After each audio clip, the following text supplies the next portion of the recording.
Zoo Melaka merupakan salah satu destinasi pelancongan yang popular di negeri Melaka. Ia adalah lokasi menarik dan sesuai untuk sisi keluarga. Bagi mereka mementingkan pendidikan anak-anak, melawat zoo adalah pendedahan yang sungguh baik. Melihat haiwan dan juga binatang liar secara langsung pasti memberikan pengalaman baru buat mereka. Jom ikut saya melihat apa yang ada dalam Zoo Melaka. Pelbagai penambahbaikan dan transformasi telah dilakukan bagi memastikan Zoo Melaka ini menjadi salah satu tempat menarik di Melaka dan sesuai dikunjungi oleh seisi keluarga. Okey, pertama saya nak ucap terima kasihlah kepada pihak Suara TV kerana sudi hadir ke Zoo Melaka ini untuk memberi ataupun mewawarkan tentang aktiviti di dalam Zoo Melaka ini.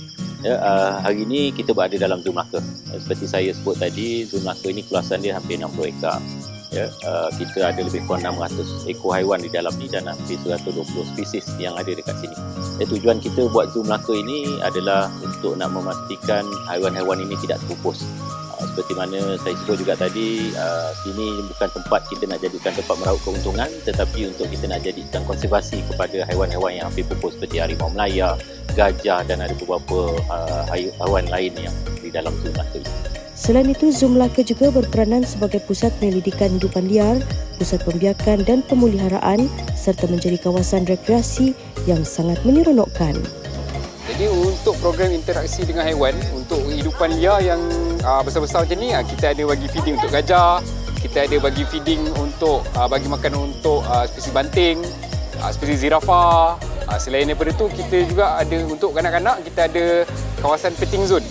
Kat petting zone tu kita ada spesies arnab, kita ada spesies skang yang orang boleh sentuh lah. Kira macam untuk antara interaksi antara pengunjung dan juga haiwan. Tapi dekat sini juga kita ada sediakan untuk selalunya untuk student yang nak rasa pengalaman menjaga haiwan.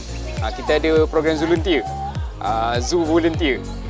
So secara sukarelawan boleh datang ke zoo untuk bekerja, rasa sendiri macam mana jaga haiwan kat dalam zoo ni. Perkhidmatan tram juga turut disediakan bagi memastikan para pengunjung melawat dan mengelilingi kawasan zoo dengan lebih santai. Antara tarikan yang bukan sahaja di dalam Zoo Melaka ini boleh dijadikan sebagai tempat konservasi, tetapi boleh dijadikan sebagai didikan anak-anak untuk nak melihat sifat haiwan itu sendiri, untuk nak melihat jenis haiwan yang ada di dalam Zoo Melaka dan juga untuk makluman pihak Suara TV ini. Kita ada dinosaur park di dalam ni. Yang mana anak-anak kecil ni dia teruja bila tengok dinosaur park ini. Dinosaur Encounter Zoo Melaka merupakan tarikan terbaru terdapat di Zoo Melaka yang kini semakin popular. Okey, dekat belakang saya ni kita ada Dinosaur Encounter yang kita punya antara tarikan yang terbaru dekat Zoo Melaka lah. Dekat dalam Zoo Melaka, lepas tu kat dalam tu ada dinosaur park. Yang seperti yang kita tengok kat belakang ni, kita ada taman dinosaur. Yang mana dekat dalam ni kita ada lebih kurang 100 spesies dinosaur yang orang boleh cakap macam real lah. Sebab dia bergerak dan dia punya saiz tu yang kita reka sebagai satu-satu. Jadi dia punya saiz tu lebih kurang sama dengan yang waktu dia hidup dulu. Jadi tujuan kita letak dinosaur dekat tengah-tengah ni, selain daripada tarikan, adalah juga sebagai peringatan untuk kita juga yang ada kat dalam zoo ni. Kalau kita tak jaga hidupan liar kita daripada sekarang, kemungkinan nanti hidupan liar kita akan duduk kat dalam ni jugalah, macam dinosaur yang dah pupus. Untuk maklumat lanjut, anda boleh layari www.zoomelaka.gov.my. Harapan saya, pengunjung yang datang ke Negeri Melaka, datanglah ke Zoo Melaka ini untuk membawa anak-anak.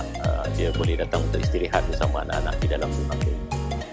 Untuk lebih menarik, rancanglah perjalanan lebih awal untuk mengikuti program yang ditawarkan.